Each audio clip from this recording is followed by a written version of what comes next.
Hi, my name is Laura Fales, and I'm the Food Service Director for USD 320 Wamego. Along with the Wamego Public Library, we are so excited to bring you another summer series of cooks and books. Let's get started. Wait, Laura, you forgot to mention all of the ingredients of cooks and books. You're right. It does take a lot of ingredients to make cooks and books a reality. Thanks to the generous donations of food, time, and funds from these Kansas growers, producers, businesses, and organizations, we are able to provide 5 weeks of delicious recipes for you, our most important ingredient. Now we can get started.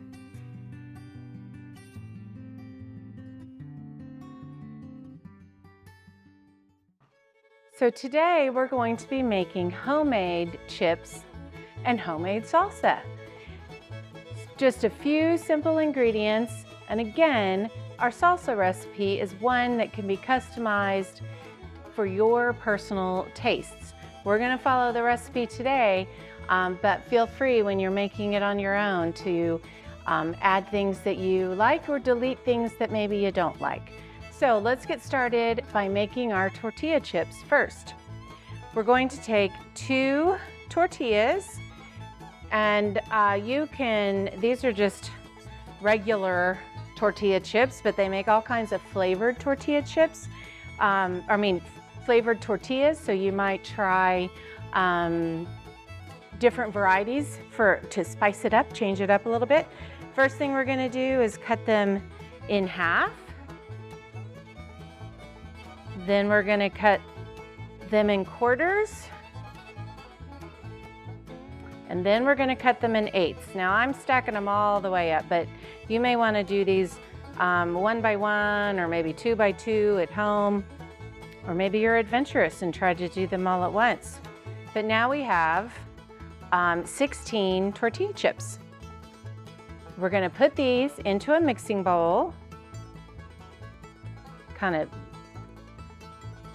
spread them out so that they can get a lot of the spray. You can use regular vegetable spray, and all you want to do is coat those, move them around a little. One escaped there. Give them another spray just so you know that they're all coated. And then we're gonna add just a dash of salt, and same thing, a little bit of salt. Now, if you wanna use your hands at home, you sure can. You're gonna wanna wash your hands after you've handled these, which is why I'm not using my hands right now. Just mixing them around. Okay, and once they're all nice and you can see how shiny they are, just a little bit of salt added. Then you're going to take your baking sheet and place them onto your baking sheet. Make sure you have, it doesn't take very long at all. So 350, maybe for 8 minutes. You'll want to keep an eye on them. I like to flip mine in the middle of baking, so at about the 4 or 5 minute mark, I pull out the pan and turn them all over so that you get a nice even bake on all of them. So this is how you make homemade baked tortilla chips. We're gonna go put these in the oven and then make our salsa. Now, while our tortilla chips are baking, we're going to make a fresh salsa. And just like our hands before we start cooking, which need to be washed, you want to wash all of your fresh produce as well. So, very few ingredients in this salsa. We're going to start with a tomato, which, as I said, has been washed, and we're going to chop that up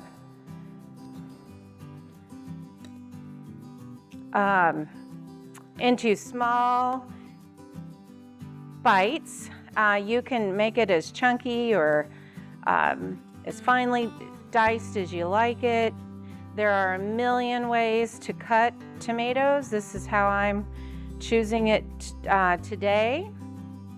Trying to get everything but that middle core. So we're gonna go ahead and chop these up. When you're working with knives, you wanna make sure that you always keep your fingers back from the sharp knife blade. You can use a smaller knife. In fact, I have one here.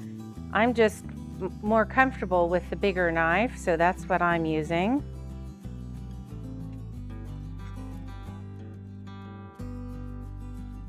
Okay.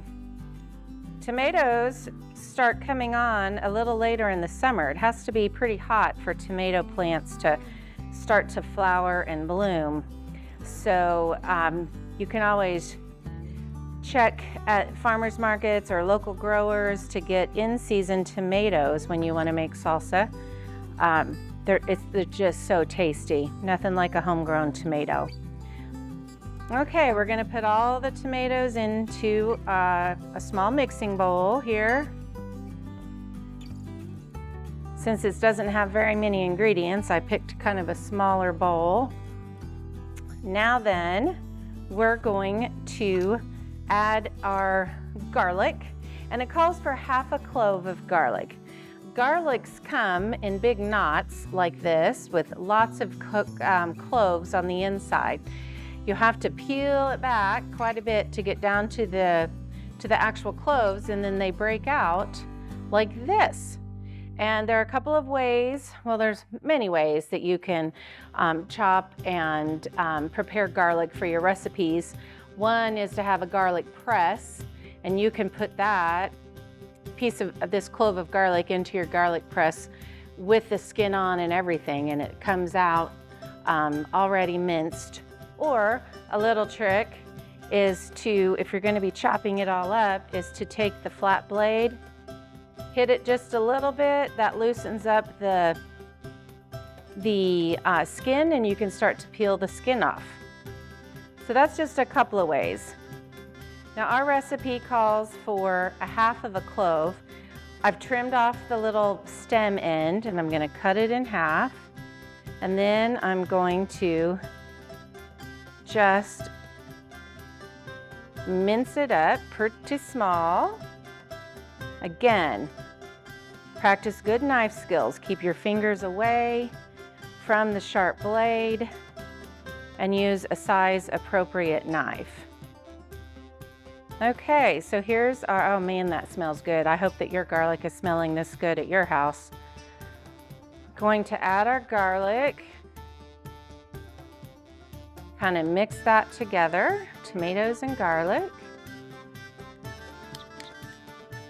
Okay, and then we're gonna add our jalapeno. Now you can use whatever kind of chili pepper you want. You may or may not have a jalapeno in your bag. If it might be a slightly milder. You could also use green pepper if you wanted. But you want to use something green. It adds a little bit of color. A jalapeno is going to add a little bit of heat. Not all jalapenos are super hot. Some are milder than others. But it's important that you wash your hands really well after dealing with jalapenos to get all of the juice off of your fingers so that you're not touching your eyes and getting that in. Now you can see I cut it in half, and then I'm using this small paring knife to take out the inside. You don't want any seeds. The seeds are often the hottest part. So if you accidentally get a seed in there and bite a seed, it may be hotter than you want it to be. So I'm going to continue to mince up, dice up this jalapeno. I want it to be pretty small. That way, if it is kind of spicy, you're not getting too much in one bite.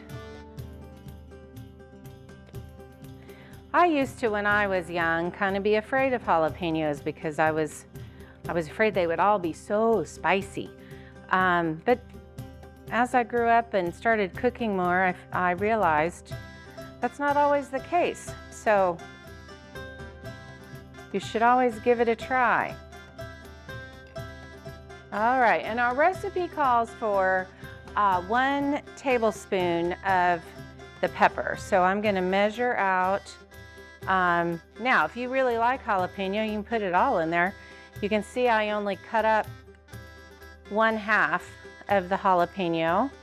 I'm gonna mix that together. You can see how pretty that is, the red and the green together. Okay. And what we're gonna do in a little bit is we're gonna taste this, and if it's not hot enough or not whatever enough, we want a little more of something else, we can add it. Now I'm going to chop up our fresh cilantro. If you didn't have access to fresh cilantro, you can get it dried in the spice aisle, but fresh cilantro is always so much better.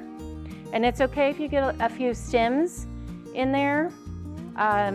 They're just as tasty, but I like to pick the leaves off as much as possible and work around those stems. Here we go, getting some. All right. And now we're just gonna give these just a quick chop. And mostly that's to help release the flavor and give you a little bit more volume. You can leave the leaves whole if you want. And our recipe calls for 2 tablespoons of cilantro, and I'm not sure if I picked enough stems or not, but we're gonna put all of this in here. It seems like it's a little over a tablespoon. All right. We're gonna mix that in. Look at that, that added a little more green. It's looking really yummy, isn't it? Okay, we're gonna add just a little bit of salt. I don't even think our recipe calls for how much, a pinch. To me, that's about a pinch. You don't need a lot of salt, but salt is a great flavor enhancer. So we've added just a little bit. And then our last step is to squeeze some fresh lime juice. And it calls for, I think, to a quarter, but we're gonna taste it here in a little bit. See, I just squeeze that on with my hands. You might have a juicer at your house. You can definitely do it that way too. But there's nothing wrong with just doing a little squeeze like that. All right, now for the taste test. So if you have followed along at home and you're ready to do this at home, great. If you need to pause the video to keep chopping and building your salsa, do that now, but give it a little taste.